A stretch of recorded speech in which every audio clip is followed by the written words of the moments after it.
मुख्यमंत्री वालों कुंडी हटाओ मुहिम नूं भी हरी झंडी दित्ती है। ਜਿਹੜੀਆਂ ਕੁੰਡੀਆਂ ਲਾ ਲਾ ਕੇ ਐਸ਼ੋਰਾਮ ਕਰਦੇ ਨੇ ਸਰਕਾਰ ਨੇ ਸਖਤੀ ਨਾਲ ਕਹਿਤਾ। ਮੈਂ ਸਰਕਾਰ ਦੇ ਇਸ ਫੈਸਲੇ ਦਾ ਬਹੁਤ ਸਵਾਗਤ ਕਰਦਾ ਹਾਂ। ਜਿਹੜੇ ਵਿੱਚ ਕਰਦੇ ਤੁਰੇ ਫਿਰਦੇ ਸੀ ਕਿਤੇ ਸਾਡੇ ਫਲਾਣਾ ਨਾ ਵਿਰੁੱਧ ਹੋ ਜੇ ਫਲਾਣਾ ਨਾ ਵਿਰੁੱਧ ਹੋ ਜੇ ਉਹ ਨਾ ਹੋ ਜੇ, ਜਿਵੇਂ ਇਹ ਸਰਕਾਰ ਨੇ ਕੰਮ ਕਰਨਾ ਸ਼ੁਰੂ ਕੀਤਾ ਤੇ ਆ ਬਿਜਲੀ ਮੰਤਰੀ ਤੇ ਮੁੱਖ ਮੰਤਰੀ ਦੇ ਦੇਸ਼ਾਂ ਦੇ ਵਿੱਚ ਕਿਹਾ ਗਿਆ ਕਿ ਕੁੰਡੀਆਂ ਵਾਲਿਆਂ ਦੇ ਕਰ ਦਿਓ ਜੁਰਮਾਨੇ। ਫਿਰ ਜੇਕਰ ਗੱਲ ਕੀਤੀ ਜਾਵੇ ਰਾਜੇਵਾਲ ਦੀ ਤਾਂ ਉਹਨਾਂ ਦਾ ਕਹਿਣਾ ਹੈ ਕਿ ਨਜਾਇਜ਼ ਕਬਜ਼ੇ ਹਟਾਉਣ ਦੇ ਮਾਮਲੇ ਦੇ ਵਿੱਚ ਸਰਕਾਰ ਵੱਡੀਆਂ ਮੱਛੀਆਂ ਨੂੰ ਹੱਥ ਪਾਵੇ। ਰਾਜੇਪਾਲ ਸਾਹਿਬ ਨੂੰ ਚਾਹੀਦਾ ਤਾਂ ਇਹ ਸੀ ਕਿ ਉਹ ਇਹਨਾਂ ਦਾ ਸਵਾਗਤ ਕਰਦੇ, ਨਾਲ ਇਹ ਕਹਿੰਦੇ ਕਿ ਵੱਡੀਆਂ ਮੱਛੀਆਂ ਨੂੰ ਵੀ ਹੱਥ ਪਾਓ। ਬਿਲਕੁਲ ਇਹ ਰਾਜੇਪਾਲ ਸਾਹਿਬ ਦਾ ਜਿਹੜਾ ਬਿਆਨ ਹੈ ਉਸ ਸਮੇਂ ਤੋਂ ਥੋੜਾ ਜਿਹਾ ਪਹਿਲਾਂ ਦਾ ਹੈ, ਜਦੋਂ ਪੰਜਾਬ ਦੇ ਮੁੱਖ ਮੰਤਰੀ ਤੇ ਪੰਚਾਇਤ ਮੰਤਰੀ ਨੇ ਕਹਿਤਾ ਕਿ 31 ਮਈ ਤੋਂ ਪਹਿਲਾਂ ਪੰਚਾਇਤੀ ਜ਼ਮੀਨਾਂ ਤੋਂ ਕਬਜ਼ੇ ਛੱਡ ਦਿਓ। ਸਾਨੂੰ ਉਦੋਂ ਤੱਕ ਇੰਤਜ਼ਾਰ ਕਰ ਲੈਣਾ ਚਾਹੀਦਾ ਹੈ। ਕਿੰਨੇ ਲੋਕ ਛੱਡਦੇ ਨੇ ਜੇ ਵੱਡੀਆਂ ਮੱਛੀਆਂ ਫੇਰ ਨਹੀਂ ਛੱਡਦੀਆਂ ਔਰ ਸਰਕਾਰ ਉਹਨਾਂ ਤੇ ਕਾਰਵਾਈ ਨਹੀਂ ਕਰਦੀ, ਫਿਰ ਤਾਂ ਸਾਡਾ ਕਹਿਣ ਦਾ ਫਰਜ਼ ਬਣਦਾ ਹੈ। ਤੇ ਜੇ ਸਰਕਾਰ ਕਾਰਵਾਈ ਕਰ ਰਹੀ ਹੈ, ਅਸੀਂ ਸਿਰਫ ਬਿਆਨ ਦੇ ਕੇ ਅਖਬਾਰਾਂ ਦੇ ਵਿੱਚ ਚਰਚਾ ਦਾ ਵਿਸ਼ਾ ਹੀ ਬਣਨਾ ਹੈ। ਅੱਗ ਲਗਾਉਣ ਦੀਆਂ ਘਟਨਾਵਾਂ 13,358 ਪਿਛਲੇ ਸਾਲ ਤੋਂ ਕਿਤੇ ਜ਼ਿਆਦਾ ਵਧੀਆਂ ਨੇ, ਜਿਸ ਨਾਲ ਦੇਖਿਆ ਜਾ ਰਿਹਾ ਕਿ ਜਦੋਂ ਕਣਕ ਦੀ ਨਾੜ ਨੂੰ ਅੱਗ ਲਗਾਈ ਜਾਂਦੀ ਆ ਤਾਂ ਉੱਥੇ ਲੱਗੇ ਹੋਏ ਦਰਖਤ ਵੀ ਝੁਲਸ ਜਾਂਦੇ ਨੇ, ਉੱਤੇ ਪੰਛੀ ਵੀ ਰਹਿੰਦੇ ਨੇ। ਕਾਫੀ ਜਿਹੜੀਆਂ ਅਜਿਹੀਆਂ ਗੱਲਾਂ ਵੀ ਸਾਹਮਣੇ ਆਉਂਦੀਆਂ ਨੇ। ਪਿਛਲੇ ਸਾਲ ਸੀ 10,000, ਇਸ ਵਾਰ 3,300 ਤੋਂ ਵੱਧ। ਹਾਲੇ ਕਿਹੜਾ ਹਟ ਗਏ? ਨਾ ਤਾਂ ਸਰਕਾਰਾਂ ਸਖਤ ਨੇ, ਸਰਕਾਰਾਂ ਵੀ ਡੰਗ ਟਪਾਉਂਦੀਆਂ ਨੇ ਕਿ ਵੱਡੇ ਭਰਿੰਡਾਂ ਦੇ ਛੱਤੇ ਨੂੰ ਕਾਹਨੂੰ ਛੇੜਨਾ ਹੈ, ਤੇ ਇਹਨਾਂ ਦੀਆਂ ਜਥੇਬੰਦੀਆਂ ਵਾਲੇ ਵੀ ਇਹਦੇ ਪ੍ਰਤੀ ਸੁਹਿਰਦ ਨਹੀਂ। ਜਿੱਦਣ ਸਰਕਾਰਾਂ ਨੇ ਸਕੰਜਾ ਕੱਸਤਾ ਤੇ ਫਿਰ ਵੇਖੋਗੇ ਉਹਨੇ ਦਰਖਤ ਲਾਏ ਨਹੀਂ ਜਿਹਨੇ ਝੁਲਸਤੇ। ਤੇ ਮੈਨੂੰ ਮੋਗੇ ਕੋਲ ਦੀ ਯਾਦ ਆਈ, ਇੱਕ ਖੇਤ ਦੇ ਵਿੱਚ ਕੁੱਤੀ ਸੂਈ ਵੀ ਸੀ, 6 ਬੱਚੇ ਸੀ ਉਹਦੇ, ਤੇ 6 ਦੇ 6 ਬੱਚੇ ਵੀ ਉਹ ਨਾੜ ਲਾਈ ਨੂੰ ਅੱਗ ਦੇ ਵਿੱਚ ਸੜ ਗਏ। ਜੇ ਨਸ਼ੇ ਦੀ ਗੱਲ ਕੀਤੀ ਜਾਵੇ ਤਾਂ ਲਗਾਤਾਰ ਦੇਖਿਆ ਜਾ ਰਿਹਾ ਕਿ ਪੰਜਾਬ ਦੇ ਵਿੱਚ ਵੱਡੀ ਪੱਧਰ ਤੇ ਨਸ਼ਾ ਫੈਲਦਾ ਜਾ ਰਿਹਾ। ਮੈਂ ਪਿਛਲੇ ਕਈ ਦਿਨਾਂ ਤੋਂ ਕਹਿੰਦਾ ਆ ਰਿਹਾ, ਜਲੰਧਰ ਤੋਂ ਸ਼ਬਦ ਇੱਕ ਅਖਬਾਰ ਦੇ ਵਿੱਚ ਅੱਧੇ ਪੇਜ ਦੀ ਰਿਪੋਰਟ ਛਪੀ ਕਿ ਫਲੋਰ ਅਕੈਡਮੀ ਦੇ ਵਿੱਚ ਇੱਕ ਵੱਡਾ ਪੁਲਿਸ ਅਧਿਕਾਰੀ ਨਸ਼ੇ ਕਰਵਾ ਰਿਹਾ ਹੈ। ਕਿਹੜੀ ਕਾਰਵਾਈ ਕੀਤੀ ਹੈ? ਤਾਂ ਜਰਨੈਲ ਸਖੀਰਾ ਨੇ ਵੀ ਇਸ ਨੂੰ ਲੈ ਕੇ ਬਿਆਨ ਦਿੱਤਾ, ਜਿਸ ਦੇ ਵਿੱਚ ਕਹਿਣਾ ਕਿ ਜਥੇਦਾਰ ਦੇ ਰਾਹੀਂ ਬਾਦਲ ਪਰਿਵਾਰ ਮੁੜ ਸਿਆਸੀ ਤੌਰ ਤੇ ਉੱਭਰ ਰਿਹਾ। ਜੱਦਰ ਸਾਹਿਬ ਗੁਰੂ ਗ੍ਰੰਥ ਸਾਹਿਬ ਦੀ ਬੇਅਦਬੀ ਦਾ ਐਡਾ ਘੁਟਕਾਣਾ ਵਾਪਰਿਆ, ਪੱਤਰਾ ਕਰਕੇ ਵਿਚਾਰਿਆ ਗਿਆ, ਉਦੋਂ ਤੁਹਾਨੂੰ ਪੰਥ ਦਾ ਯਾਦ ਨਾ ਆਇਆ? ਸਰਦਾਰ ਜਰਨੈਲ ਸਿੰਘ ਸਖੀਰਾ ਉਹ ਕਹਿੰਦੇ ਮੈਨੂੰ ਹੈਰਾਨੀ ਆ ਵੀ ਇਹ ਮਾਨ ਸਾਹਿਬ ਜਾ ਕੇ ਕਿਵੇਂ ਬਹਿ ਗਏ, ਦੂਜੇ ਹੋਰ ਜਾ ਕੇ ਕਿਵੇਂ ਬਹਿ ਗਏ। ਇਹ ਉਦੋਂ ਨਾ ਅਕਾਲ ਤਖਤ ਦੇ ਜਥੇਦਾਰ ਨੂੰ ਯਾਦ ਆਇਆ, ਨਾ ਕਿਸੇ ਹੋਰ ਨੂੰ ਯਾਦ ਆਇਆ।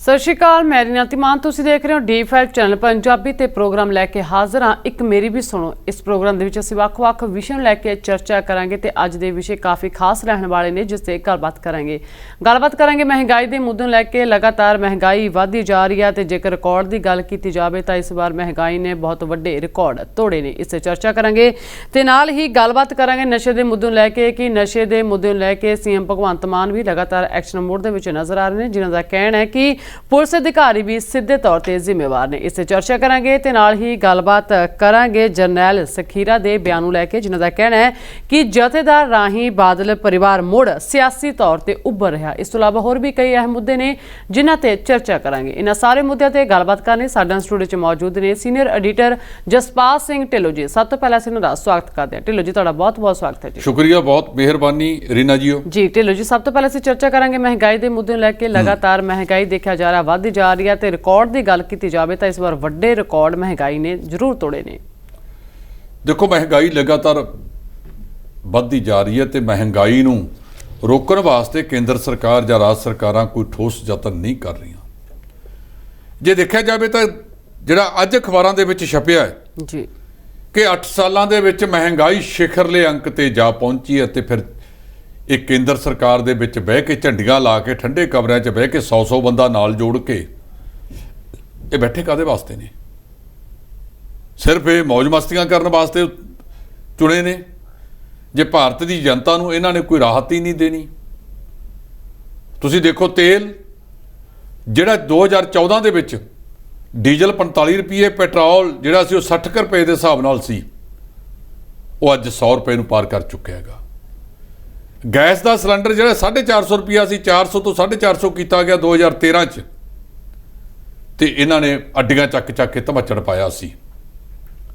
ਦੂਜੇ ਪਾਸੇ ਜੇ ਆਪਾਂ ਦੇਖੀਏ ਕਿ ਵਪਾਰਕ ਗੈਸ ਦਾ ਸਿਲੰਡਰ ਉਹ ਵੀ 2500 ਦੇ ਲਗਭਗ ਪਹੁੰਚ ਗਿਆ, ਜਿਹੜਾ 1000 ਰੁਪਏ ਦੇ ਲਗਭਗ ਹੁੰਦਾ ਸੀ। ਘਰੇਲੂ ਸਿਲੰਡਰ ਇਸ ਵੇਲੇ 1000 ਨੂੰ ਪਾਰ ਕਰ ਚੁੱਕਿਆ ਹੈ। ਇੱਕ ਪਾਸੇ ਸਰਕਾਰ ਕਹਿੰਦੀ ਹੈ ਉਜਵਲਾ ਯੋਜਨਾ, ਅਸੀਂ ਸਵਾਨੀਆਂ ਨੂੰ ਮੁਫਤ ਸਿਲੰਡਰ ਦੇ ਦਿੱਤੇ ਨੇ ਜੀ।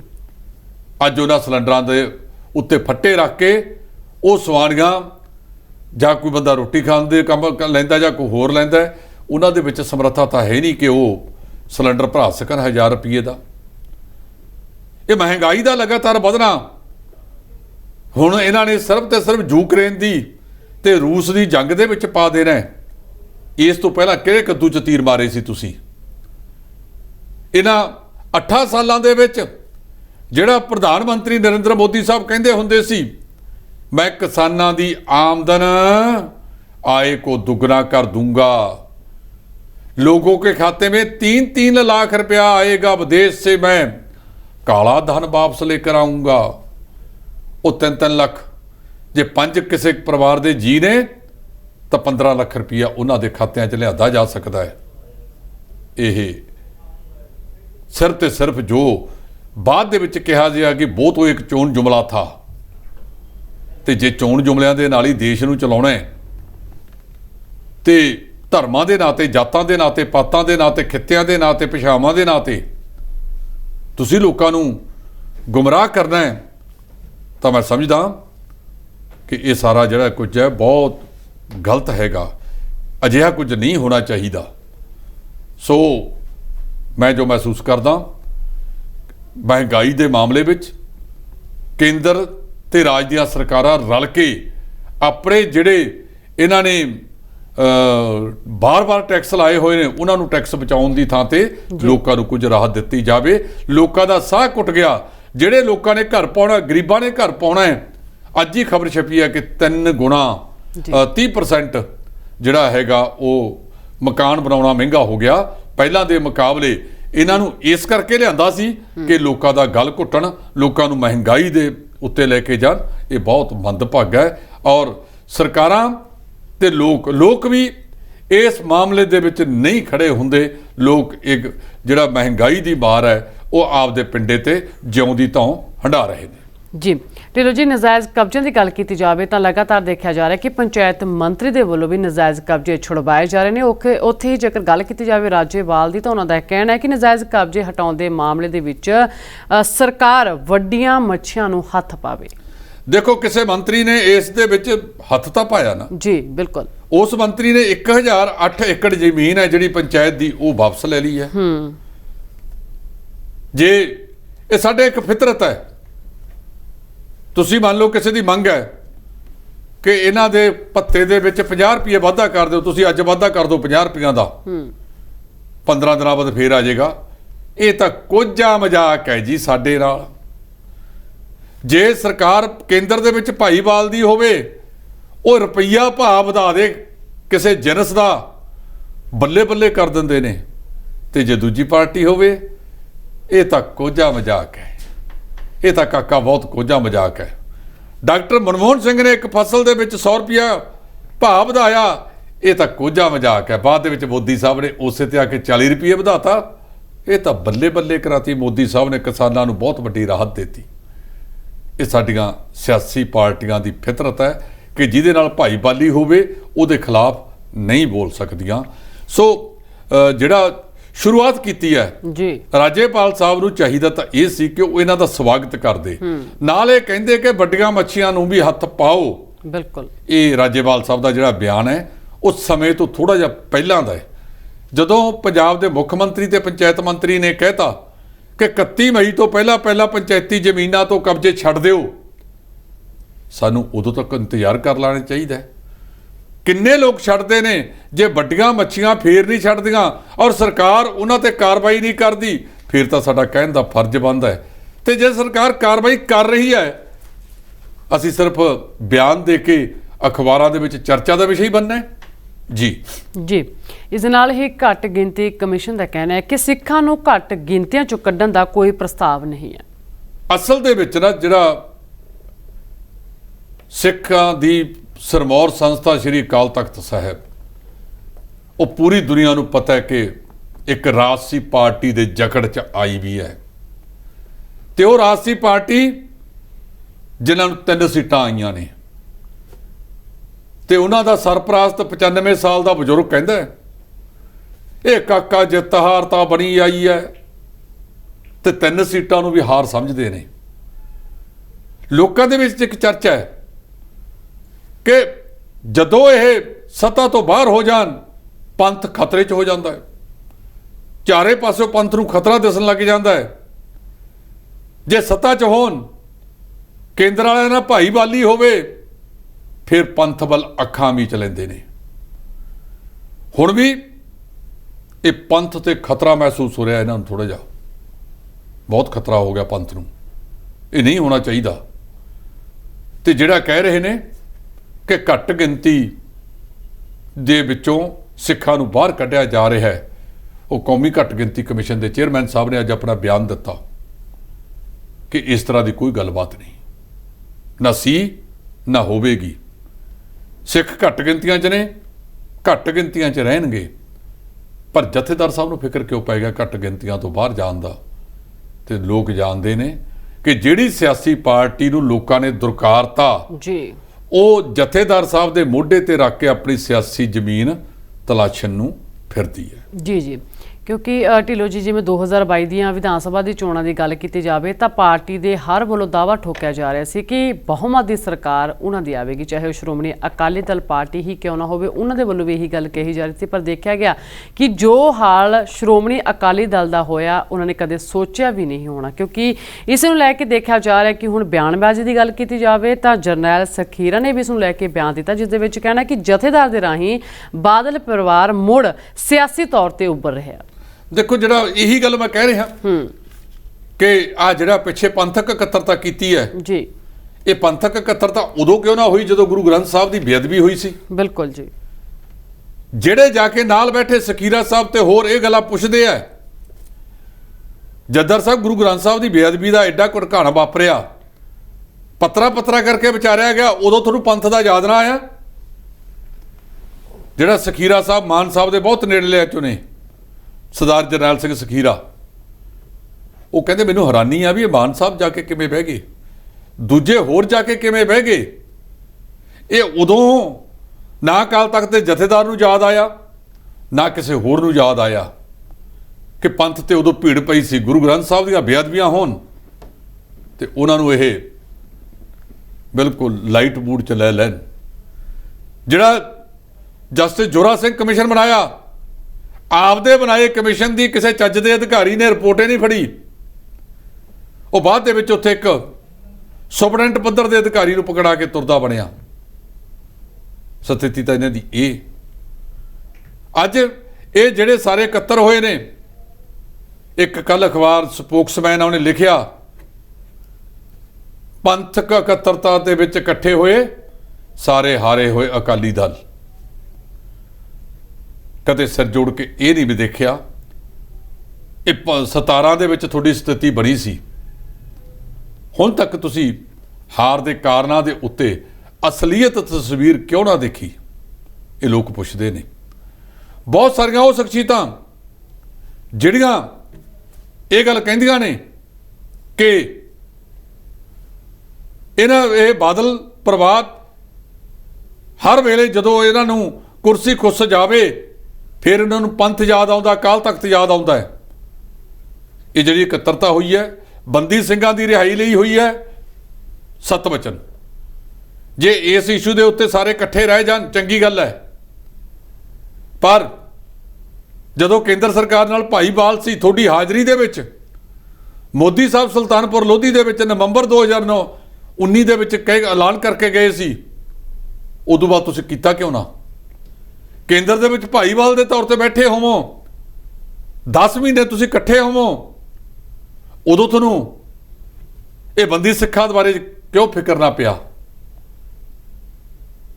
मैं इस गल का सहमत हाँ कि भावें कोई भी होवे, जिहड़ा व्यक्ति जिन्नी उहदी सज़ा बनती है, जे उस सज़ा तो वध वो भुगत चुकिया होवे, उहनूं रिहा कर देना चाहिए। इत्थे इन्हां सियासी आगूआं ने जिहड़ा यूपी दे विच मुकाबला होया, सज़ा दित्ती गई, लुधियाने का मुंडा सी, बेशर्म उस दे नाल इन्हां ने उहदी सज़ा जिहड़ी आ माफ़ कराती। ते जिन्हां ने अर्जियां ते दस्तखत कीते भुल गए भी साडे होए वे ने, तां जथेदार भाई रणजीत सिंह ने इन्हां नूं सवाल पुछया कि तुहाडी यादाश्त खत्म हो गई,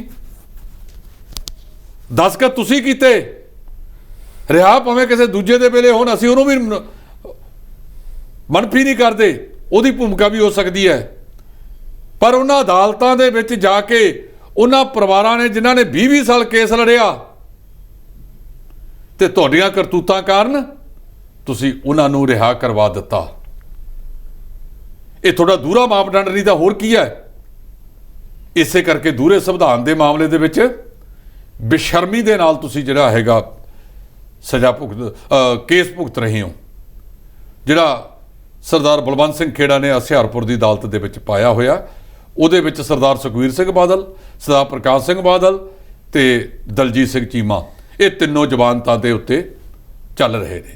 जी ਢਿੱਲੋਂ जी, नशे की गल की जाए तो लगातार देखा जा रहा है कि पंजाब दे विच वड्डी पद्धर ते नशा फैलता जा रहा है। हालांकि इस तो पहलां दी सरकारां दे वल्लों भी बड़े बड़े दावे किए गए, चाहे वह साबका मुख मंत्री कैप्टन अमरिंदर सिंह ही क्यों ना होण, उन्हां दे वल्लों भी पवित्र गुटका साहिब की सौं खाधी गई सी। इस दे बावजूद भी नशा रोकण की बजाय लगातार वधदा जा रहा है। पर हाल ही दे विच जेकर मान सरकार की गल की जाए तो उन्हां दे वल्लों भी नशे के मुद्दे लैके देखा जा रहा है कि चिंता जाहिर की जा रही है, तो सिद्धे तौर पर उन्हां दा कहना है कि नशा रोकण लई स्थानिक पुलिस अधिकारी सिद्धे तौर पर जिम्मेवार।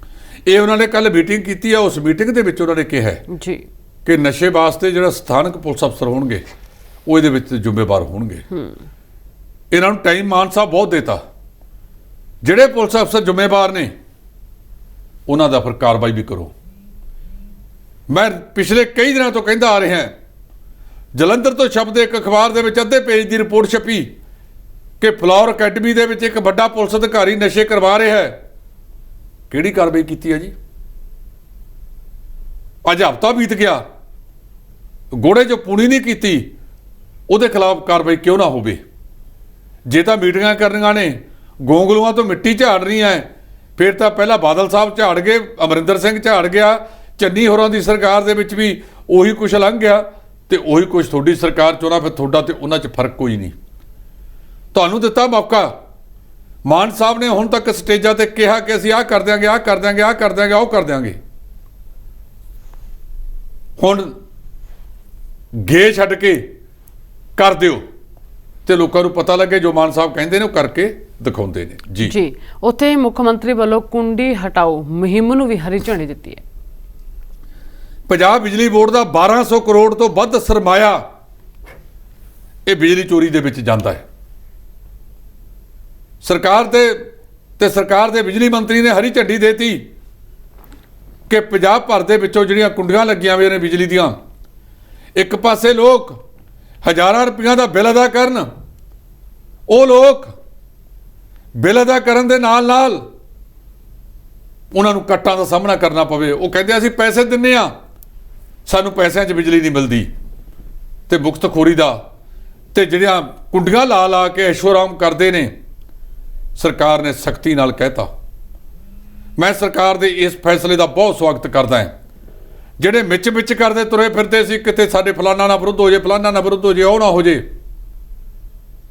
ਜਿਵੇਂ ਇਸ ਸਰਕਾਰ ਨੇ ਕੰਮ ਕਰਨਾ ਸ਼ੁਰੂ ਕੀਤਾ, ਸਾਡੇ ਬਹੁਤ ਸਾਰੇ ਮਾਮਲਿਆਂ ਦੇ ਨਾਲ ਮਤਭੇਦ ਹੋਣਗੇ, ਪਰ ਜਿਹੜਾ ਪੰਚਾਇਤ ਮੰਤਰੀ ਤੇ ਆ ਬਿਜਲੀ ਮੰਤਰੀ ਤੇ ਮੁੱਖ ਮੰਤਰੀ ਦੇ ਆਦੇਸ਼ਾਂ ਦੇ ਵਿੱਚ ਕਿਹਾ ਗਿਆ ਕਿ ਕੁੰਡੀਆਂ ਵਾਲਿਆਂ ਦੇ ਕਰ ਦਿਓ ਜੁਰਮਾਨੇ, ਫਿਰ ਇਹ ਮੰਨ ਕੇ ਚੱਲੋ ਕਿ ਸਾਡੀ ਸਰਕਾਰ ਦੁਬਾਰਾ ਨਹੀਂ ਆਉਣੀ, ਸੁਧਾਰ ਤਾਂ ਹੋਣਗੇ। ਜੇ ਤੁਸੀਂ ਇਹੀ ਤੁਰੇ ਫਿਰਦੇ ਰਹੇ ਕਿ ਅਸੀਂ ਤੁਸੀਂ ਕੁਰਸੀ ਤੇ ਭਾਵੇਂ 100 ਦਿਨ ਬੈਠੋ, 1000 ਦਿਨ ਬੈਠੋ, 5000 ਦਿਨ ਬੈਠੋ, ਪਰ ਇਸ ਗੱਲ ਤੇ ਚੱਲੋ ਕਿ ਦੁਬਾਰਾ ਨਹੀਂ ਆਉਣਾ ਤਾਂ ਸੁਧਾਰ ਕਰ ਦਿਓਗੇ। ਇਹ ਜਿਹੜੀ ਮੁਖਤਖੋਰੀ ਦੀ ਬਹੁਤ ਲੰਬੀ ਆਦਤ ਪੈ ਗਈ, ਇਹਦੇ ਤੋਂ ਜੇ ਬਚਣਾ ਹੈ, ਪੰਜਾਬ ਨੂੰ ਬਚਦੇ ਰੱਖਣਾ ਹੈ, तो फिर सख्त फैसले लैने ही पैणगे। ये फैसला सरकार का काबिले तारीफ है, बहुत चंगा फैसला है। जे बिजली बोर्ड के खजाने दे विच कोई दवानी जाएगी नहीं तो फिर कित्थों भालदे हो तुसीं बिजली। इस करके सरकार का ये फैसला सलाहुणयोग है। मैं इसकी प्रशंसा करदा कि ये चंगा कदम चक्या गया, बहुत वधिया गल है। इस करके ये जिहड़ा कदम सरकार चकती जा रही है अपने आप दे विच अहम है। एक पर इहदे विच मान साहब अज बरगाड़ी तो खबर छपी है कि कुंडी कनैक्शन वाला जेई ने फड़ के उहदी कनैक्शन कटता ते थोड़े MLA ने उत्थों दे ने उस जेई कुलदवीर सिंह दी बदली बरगाड़ी तो पठानकोट कराती 263 किलोमीटर ते जे तां आ इनाम दे रहा थोड़ी सरकार ने,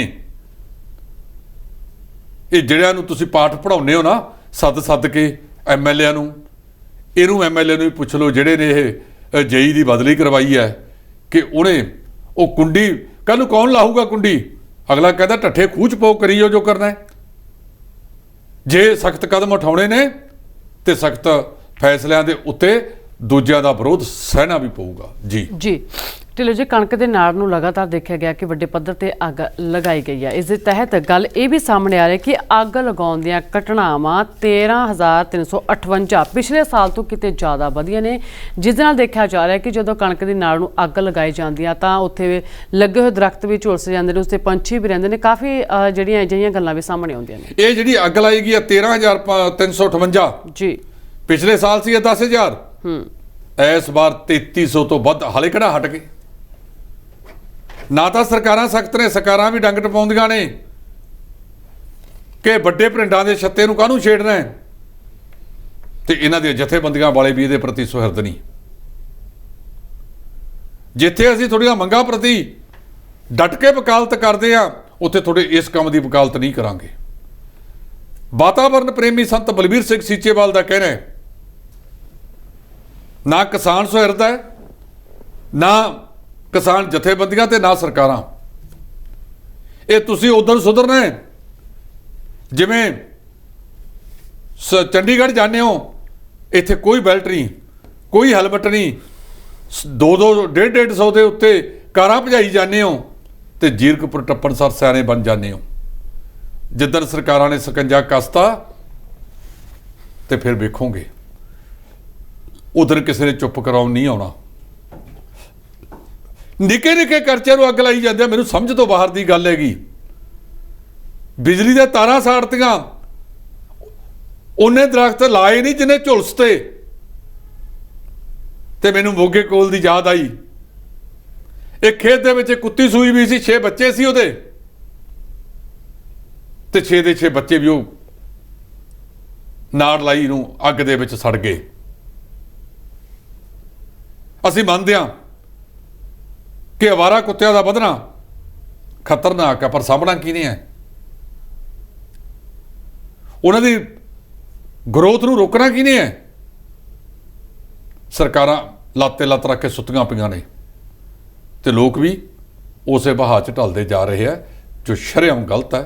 ਮੇਰੀ ਸਨਿਮਰ ਬੇਨਤੀ ਹੈ, ਕਿਰਪਾ ਕਰੋ ਇਹਦੇ ਤੇ ਬਸ ਕਰੋ। ਬਹੁਤ ਹੋ ਗਿਆ, ਬਹੁਤ ਵਚਨ ਪਾ ਲਿਆ। ਤੇ ਸਭ ਤੋਂ ਵੱਧ ਜੇ ਕੋਈ ਜ਼ਿਲ੍ਹਾ ਅੱਵਲ ਆਇਆ ਗਾ ਅੱਗ ਲਾਉਣ ਦੇ ਵਿੱਚ, ਮੈਂ ਮੁੱਖ ਮੰਤਰੀ ਭਗਵੰਤ ਮਾਨ ਨੂੰ ਕਹਾਂਗਾ ਕਿ ਫਿਰੋਜ਼ਪੁਰ ਜ਼ਿਲ੍ਹੇ ਦਾ ਸਨਮਾਨ ਕੀਤਾ ਜਾਵੇ ਕਿ ਤੁਸੀਂ ਅੱਗਾਂ ਲਾਉਣ ਦੇ ਵਿੱਚ ਸਭ ਤੋਂ ਮੋਹਰੀ ਹੋ। ਤੇ ਰੋਪੜ ਨੂੰ ਕਦੇ ਨਾ ਛੇੜਿਆ ਜਾਵੇ ਜਿੱਥੇ ਸਿਰਫ ਤੇ ਸਿਰਫ 58 ਅੱਗਾਂ ਲੱਗੀਆਂ ਨੇ। ਉੱਥੇ ਬੇਵਕੂਫ ਲੋਕ ਰਹਿੰਦੇ ਨੇ ਜਿਹੜੇ ਅੱਗਾਂ ਨਹੀਂ ਲਾਉਂਦੇ।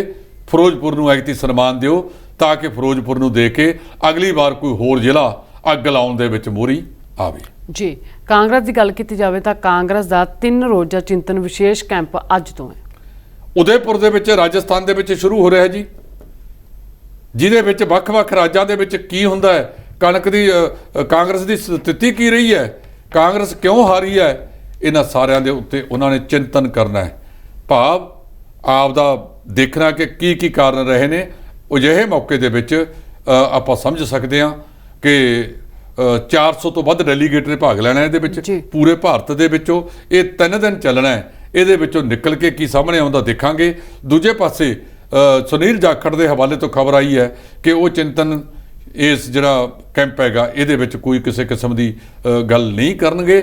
ਸੋ ਇਸ ਦੇ ਵਿੱਚ ਕਾਂਗਰਸ ਸਿਰ ਜੋੜ ਕੇ ਕਿਹੜੀਆਂ ਗੱਲ ਕੱਢਦੀ ਹੈ, ਜਾਂ ਸਿਰਫ 3 ਦਿਨ ਉੱਥੇ ਠੰਡੇ ਕਮਰਿਆਂ ਦੇ ਵਿੱਚ ਆਨੰਦ ਮਾਣ ਕੇ ਪ੍ਰਸ਼ਾਦੇ ਪਾਣੀ ਪਾੜ ਕੇ ਤੇ ਗਾਂਧੀ ਪਰਿਵਾਰ ਦੇ ਕਿਸੇ ਇੱਕ ਜੀ ਨੂੰ ਪ੍ਰਧਾਨ ਬਣਾ ਕੇ ਮੁੜ ਆਉਣਗੇ, ਇਹ ਤਾਂ ਅਗਲਾ ਸਮਾਂ ਦੱਸੇਗਾ। ਜੀ ਢਿੱਲੋਂ ਜੀ, ਤੁਸੀਂ ਬਹੁਤ ਵਧੀਆ ਗੱਲਾਂ ਦਰਸ਼ਕਾਂ ਨਾਲ ਸਾਂਝੇ ਕੀਤੀਆਂ, ਬਹੁਤ ਬਹੁਤ ਸ਼ੁਕਰੀਆ ਜੀ ਤੁਹਾਡਾ। ਮਿਹਰਬਾਨੀ ਜੀ।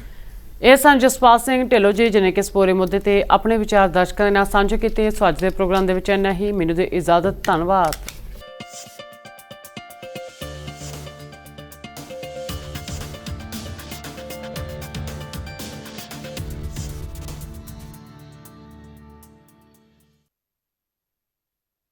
ਹੋਏਗੀ ਕਿਸਾਨਾਂ ਦੀ ਗੱਲ, ਨਵੀਂ ਖੇਤੀ, ਮਸ਼ੀਨਾਂ, ਬੀਜਾਂ ਤੇ ਬਾਗਾਂ ਦੀ ਗੱਲ ਲੈ ਕੇ ਚੱਲਾਂਗੇ ਤੁਹਾਨੂੰ ਰੰਗਲੇ ਪੰਜਾਬ ਦੇ ਖੇਤਾਂ ਵੱਲ। ਦੇਖਣਾ ਨਾ ਭੁੱਲਣਾ ਸਾਡਾ ਖਾਸ programme farming with Amarjeet Waraich, ਸੋਮਵਾਰ ਤੋਂ ਸ਼ੁੱਕਰਵਾਰ ਸ਼ਾਮ 6 ਵਜੇ D5 ਚੈਨਲ ਪੰਜਾਬੀ ਤੇ। ਕੀ ਹੁੰਦੀ ਹੈ ਜਮਾਬੰਦੀ, ਕਿਵੇਂ ਬਣਦੀ ਹੈ ਵਸੀਅਤ, ਜ਼ਮੀਨ ਜਾਇਦਾਦ ਦੇ ਹਰ ਮਸਲੇ ਤੇ ਕਰਾਂਗੇ ਚਰਚਾ। ਦੇਖਣਾ ਨਾ ਭੁੱਲਣਾ ਸਾਡਾ ਖਾਸ programme naibtehsildar.com। D5 channel Punjabi ਹੁਣੇ ਸਬਸਕ੍ਰਾਈਬ ਕਰੋ, ਬੈਲ ਆਈਕਨ ਤੇ ਕਲਿੱਕ ਕਰੋ।